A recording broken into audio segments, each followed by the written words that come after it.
Welcome back everyone, it's Matsimus. Thanks again for joining me on today's video. We are talking back with more main battle tanks and a very impressive one indeed. Once again I'm going to relate back to my British bias, and you know what, I just don't care because this tank is absolutely amazing. It is the British Chieftain main battle tank, powering that beautiful 120mm gun, the first of its kind within the British Army, and I absolutely love and hate this tank. Guys, before we get into today's video, I just want to wish everybody a massive thank you for those who have been supporting my Patreon account recently. It really does mean a lot to me to be able to have that kind of, support base, and it really means a lot. So thank you so much for those who have. If you do enjoy today's video, leave me a like, and I'd love to hear your comments on this tank. So as always guys, I will discuss the vehicle's history and specifications, and then go over a little bit of my personal opinion on this tank in general. As most of you are well aware, and if you haven't been living under a rock in terms of the tanking world, in terms of history, this tank has really nipped a perfect seat in the tanking Hall of Fame, I guess. The Chieftain main battle tank is one of the most important vehicles of British armoured history, it's a fact. A modernised version is still being used by several countries actually, most notably Jordan and Iran. Yes, Iran. But honestly, even after 40 years of service, this tank is a very powerful and still, to be honest, quite fearsome main battle tank to this day. First of all though, let's talk a little bit about this tank's history, and it is drenched in British pride, and my own personal bias and pride will definitely be placed into this video, as most of you are well aware, I do love my British armour. So, the first batch of test tanks of this particular platform appeared in Germany in December 1962 in the 5th Royal Tank Regiment, and these were tested in some of the worst conditions possible for a main battle tank. These conditions revealed actually some of the flaws of the early Chieftains. Now, most of you are probably quite aware that the Chieftain did not come without its flaws and some serious growing pains, and it still to this day has some of those severe growing pains. Their off-road capability was actually extremely poor. The tank was extremely underpowered, and the engine and transmission were just not up to the scratch to pull this 50 to 60 ton main battle tank where it needed to go. Unfortunately, this is one of the biggest problems with this tank was its power plant, and it's something that the Brits honestly have never really got correct since day one of designing tanks. I'll even put that down for the Challenger 2 guys. I love the Challenger 2, I even love the power plant that it uses, but it's not without its flaws even to this day. We just haven't really got the power plant side of things down to a T yet, and when you're working with main battle tanks, it's not as easy as just slapping a transmission and engine together and hoping it'll work. There's a lot more to it than that. There's some other things that really made this tank have a couple of key flaws. The radio man was also extremely busy as a crew member. He not only had to load the gun, load the machine guns and operate the radio, but he also had to man the electromechanical rammer, which was extremely unreliable. It was operated by a light sensor that had a tendency to activate whenever any shadow fell over it, and the rammer activated spontaneously, and an unsuspecting loader was in danger of losing an arm to this infernal device. Some crews just simply deactivated it and pushed in the shell and charged forward manually. This later became a standard after this procedure was proven safe by trials. The difficult 3-month trials also ended with a tragedy when one loader forgot to insert insulating inlays into the breech of the heat of the action. The gun backfired into the crew compartment, killing 2 crew members. This incident caused the gun to be modified so the gun could not be fired without those inlays in place. The vehicle was officially approved for service on the 1st of May 1963 with the name Chieftain, and to be honest I think that's an incredibly badass name for a tank. Mass production of these tanks started quite slowly, with only 40 Mark I tanks being made. All of these served as training vehicles for the new vehicle crews. The first truly mass-produced version was the Mark II, of which 532 tanks were made. This version had an improved L60 650 horsepower engine, and the first 6 were used by the 11th Hussars in Germany, ready for the British Army of the Rhine service in the Cold War, which thank God never actually happened. It was at this point that the British started to consider exporting the vehicle. One of the most interested potential buyers was the Israeli Defense Force. All went well. The father of the Israeli armour, General Israel Tal, who was later responsible for the Merkava deployment, preferred the heavily armoured British designs over the French vehicles. Naturally, the opportunity to beat the French and contract appealed to the British, and the 2 Mark II Chieftains were transferred to Israel for trials in early 1967.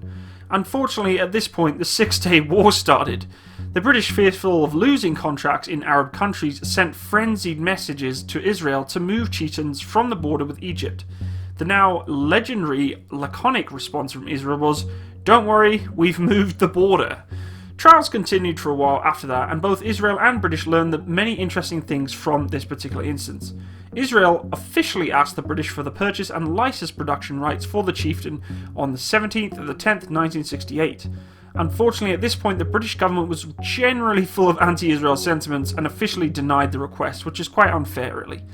How realistic British foreign policy was at the time can be illustrated by the fact that Chieftain was actually offered to Iran and Libya instead later on. The Americans were shown the Chieftain as well. They were not interested in the chassis, but the 120mm gun was extremely interesting for them.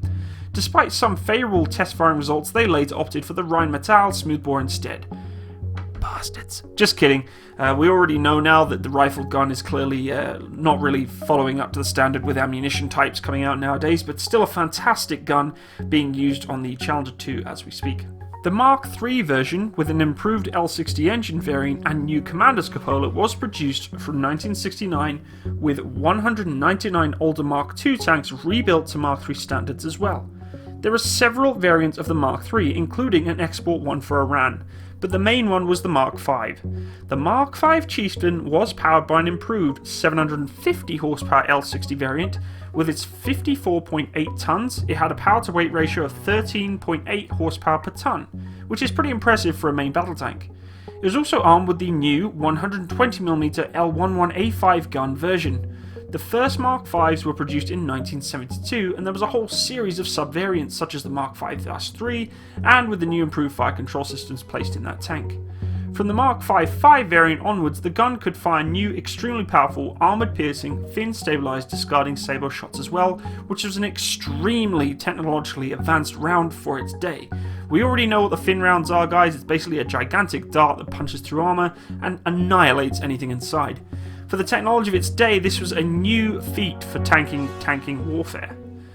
The Mark V was also widely exported. A modified version called the Shear, with a 1200 horsepower Condor CV-12 TCA engine, was sold to Iran. Iran bought a total of 707 Chieftains of various versions, and in 1976 Kuwait bought 165 Mark V/2 Chieftains. Some leftover Shears from the Iran program, some were not delivered due to the Iranian Revolution, were delivered to Jordan in 1979. These had those 1200 horsepower Condor engines and the new TN37 transmissions with the Marconi fire control systems that were also a little bit longer. The Jordanians named this variant the Khalid and used it from 1981. The last foreign chieftain user was Oman, with 27 chieftains delivered in 1984 to 1985. Although designed to fight the Soviets, the Chieftains luckily never fired a shot in anger in Europe.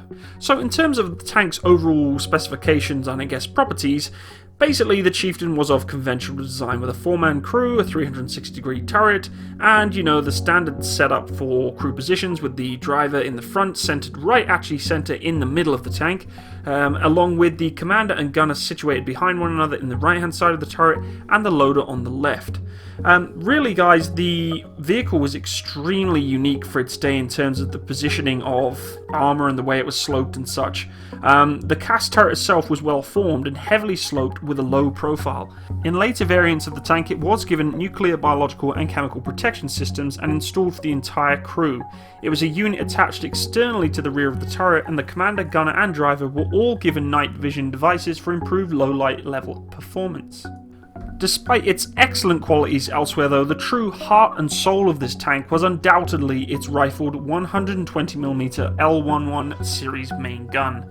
The weapon was mated to a very accurate fire control system that proved a precision firing capability at distances on the move and at long range. Comparatively, the earlier Centurion was given the smaller caliber, though still excellent, L7 105mm series main gun.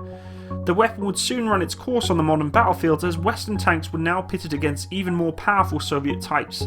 The L11 main gun was given the elevation range of -10 to +20 and fired a variety of cleared ammunition types, including the mentioned APF-SDS that I just mentioned.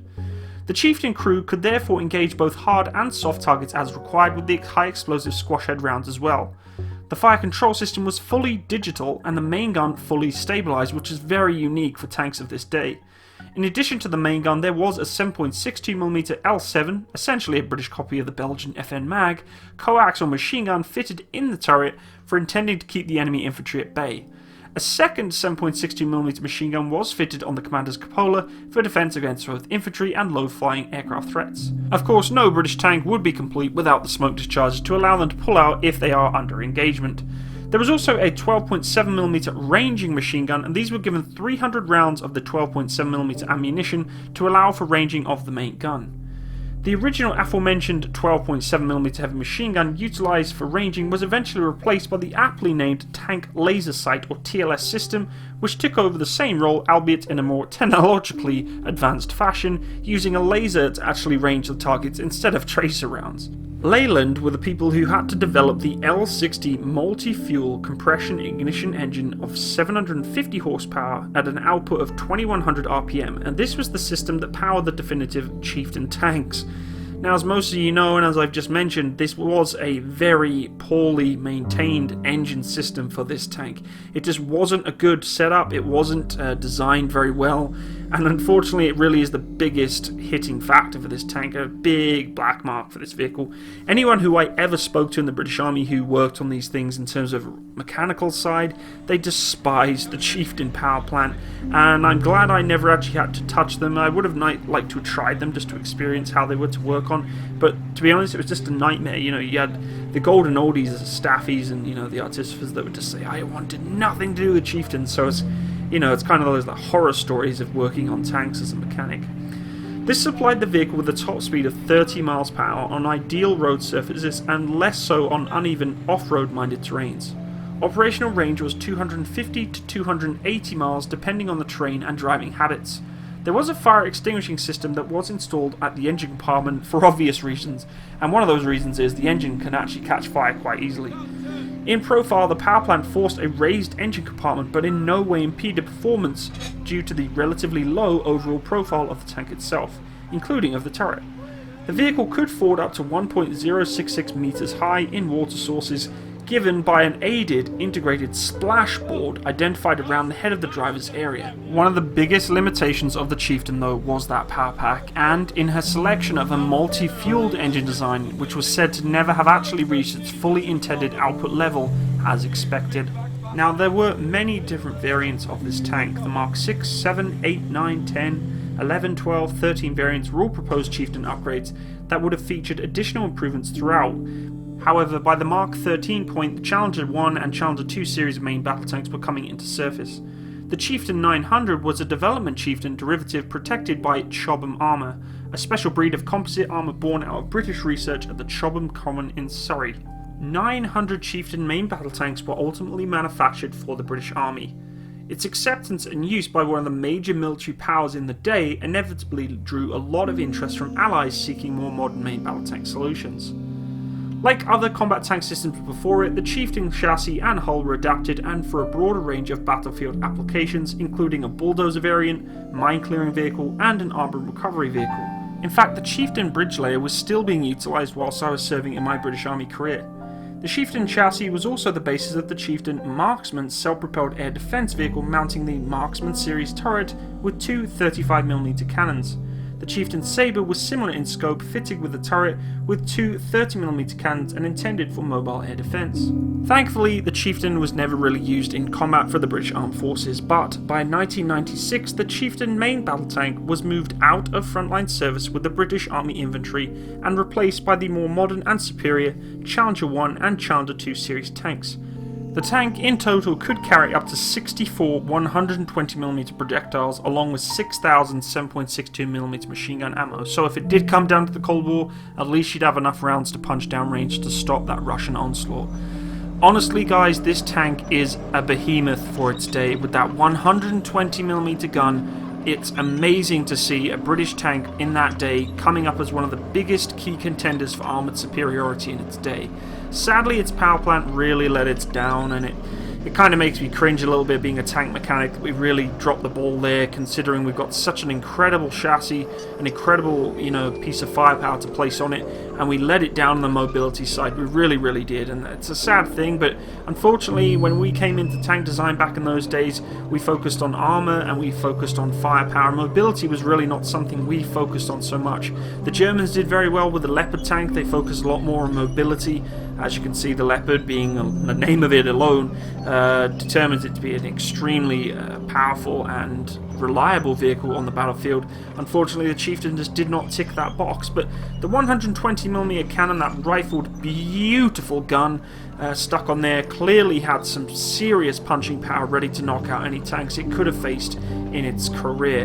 I must admit, guys, I'm British, so I'm going to be biased, and I will accept that, and I'll take the flame war from you guys in the comment section, but I absolutely freaking love this tank. It is a beast.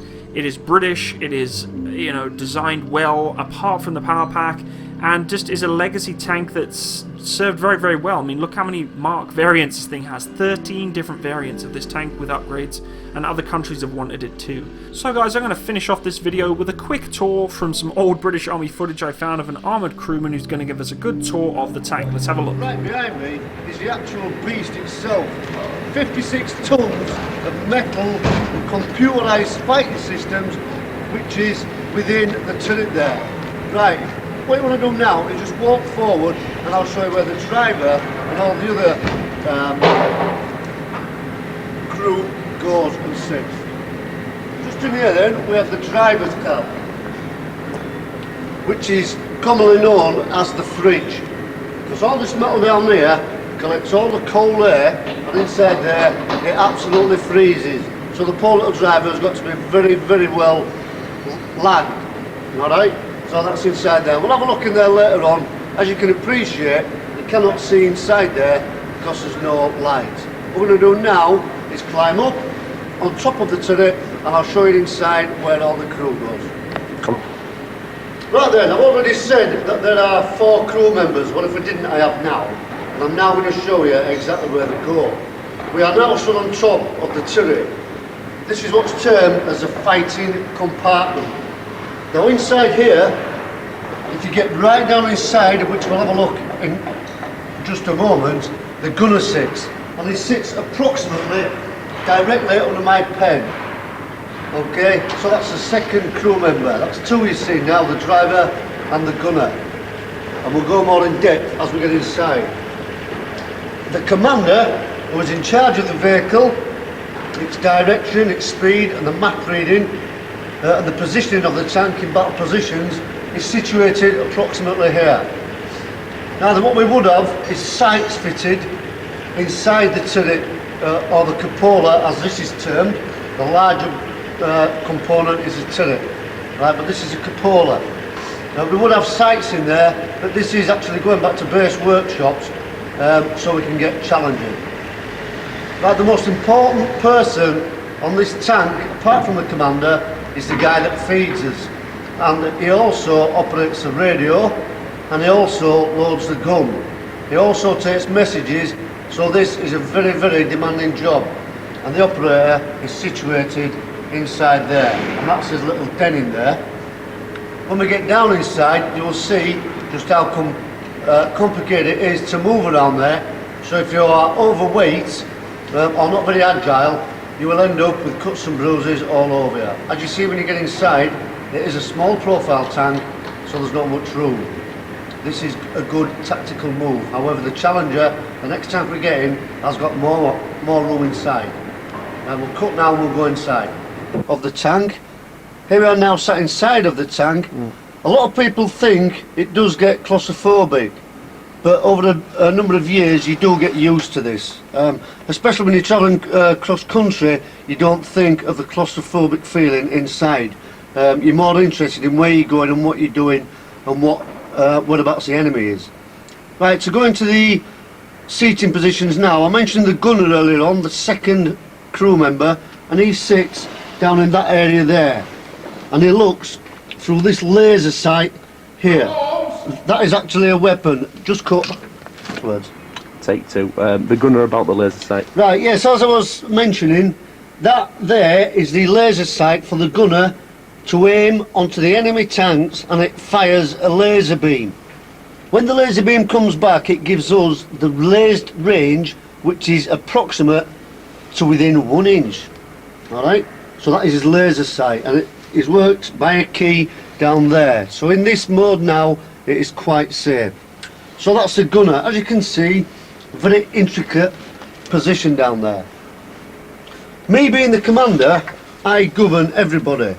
I have got to see where the turret is going, what the gunner's doing, and what the driver's doing. Also reading my map, you are usually closed down, the cupola closed down, and you're in your NBC suit and sometimes a gas mask. So, excuse me, you can consider how difficult to map read and organise all the crew, and especially when the weapon, which is on the left hand side, is firing. What I'll do now is we'll change positions, and I'll just mention one thing before we go. Inside the cupola, all these sights give me all-round observation. So it's like the old chameleon with eyes on the sides of its head. It can look frontwards and backwards, and all I've got to do, it's a very, very good design. We will now swap positions, and I will go to the loader's side and direct you from there. Put that red light in face. Right, here I am now in the loader's side. I told you before it was compact. As you can see around here, you will think there is lots of room. But this is the rear end of the big 120mm gun. Now when this recoils, it comes back all the way just short of there. Alright, so there's not a lot of room now, so I've got to pick all my HESH rounds up, right, and all the projectiles, and load them into there.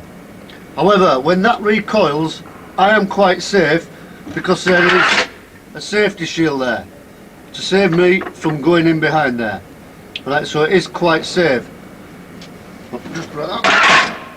Right, as I was saying before, that is one of the loader's jobs, is to load the weapon. What he simply does is gets a projectile, puts it in the breech and puts it up there. He then gets a bag of explosives, which is about so big, and he then rams that up behind it. He then rams in there a small charge, which sets or ignites the whole system off. He then closes a breech, which is thus, which would have been down there, and it now comes into the closed position to make a seal, so none of the explosion comes back and rips the turret out. And then it commences to fire. The other jobs that the loader has got, in that position there, we would have 2 radios. The operator is also wearing his earphones, his NBC suit, sometimes his gas masks to be on the safe side. So as you can appreciate, it is very, very compact. And he's got a lot of work to do as the old loader, but he gets paid about £30–40 a day, so we don't mind that. Up on the roof, just to show you, when you're going cross country, to save any injuries, that is a plastic covering, and it is quite safe. It does save a lot of injuries. But if you can imagine going cross country and that weapon there is going up and down and you're holding on there, it's alright for the people in there and the driver down there, they've got seats, right, and the turret's going round, I've got to sit like that. However, it is a very enjoyable job, and we all love doing it. That's about all I've got to tell you about on the inside, apart from the most important thing. Approximately there goes the boiling vessel, the most important part of the tank, because when you stop after the day's battle, inside there is your evening meal, and you can also have a brew when you stop. If it's warm enough, you can have a beer or a can of lemonade, but that boiling vessel is the main meat of the tank as far as I'm concerned. Now we should have a heater, but we haven't got one. Alright, so we'll now go and finish off on the outside of the tank. Go. Go. Okay, you've already seen the rear part of the weapon. As you can see, it protrudes all the way outside from the front of the turret. It is 120mm, and it fires its new round at 1 mile per second on a good day. Alright, with an accurate hit, it will take out any tank in the world. Okay, just take note of the length. What you do now is just walk forward and take note of the gearbox. All this is the engine compartment. We have 2 engines, a generator there and the main engine here. And in the back here we have a massive gearbox. If you walk forward, you may just be able to That's see. alright then. Right. Yeah. So they're all different sorts of pipes, very prone to leaks. And that is a very quick introduction to Chieftain. I thank you. Brilliant. A true British soldier and a true armoured crewman. Didn't give a crap, enjoyed his tank, knew everything about it. A very good vehicle commander, as you can see, and had a really good sense of humour too. Looks like he looked after his crew a lot too, and you know, the cameraman that he has as the driver there, seems like he has a good rapport with him. But that was a really interesting little descriptive there from this guy, and going through the sort of intricacies of the tank itself inside. It's nice to see some older footage instead of the sort of modern, you know, World of Tanks stuff they got going on. Yes, it looks very vivid and cool, but it just seems all very scripted. So anyway guys, I really hope you enjoyed today's video of this beautiful British classic tank. I'm glad it never got to see service, honestly guys, because if this tank had have seen service, we may not even be alive to this day. Scary stuff, the Cold War, and it's people like this that actually kept, you know, the Russian hordes at bay. And no offense to Russia, but in the day that's where it could have been. And gentlemen like this sat inside their vehicles in Germany preparing for the worst were the ones who were that counter defense, that, you know, stalemate defense that was there to protect us on paper. You know, at the end of the day, they never put a round down range, but they knew that if it came to it, they were there to do the job. I have a massive respect for those who have served on the Chieftain on any chassis or platform. Huge respect for you. Thank you so much for your service, and especially if you're a Remy vehicle mechanic from my own personal side, I have a huge respect for you working on those power plants, because I remember hearing nothing but bad things about them. So once again guys, thank you for joining me today. If you do wish to support my channel, please feel free to go check out my Patreon account. It'd be much appreciated. And thanks again to all of those who have been contributing towards my account for quite some time now, and even those who are new. It really means so much to me. I can't explain it enough to you how much it means to me. I'm getting closer to my goal of buying my new GPU or graphics card for my computer so I can make some better videos for you guys. Anyway, I hope you enjoyed the video today, and leave me a comment, leave me a like, and if you're new to my channel, subscribe. All the best, and for those of you who love your War Thunder and World of Tanks and all that good stuff, go and jump into a Chieftain and blow some stuff up. Have a great day, all the best, bye bye.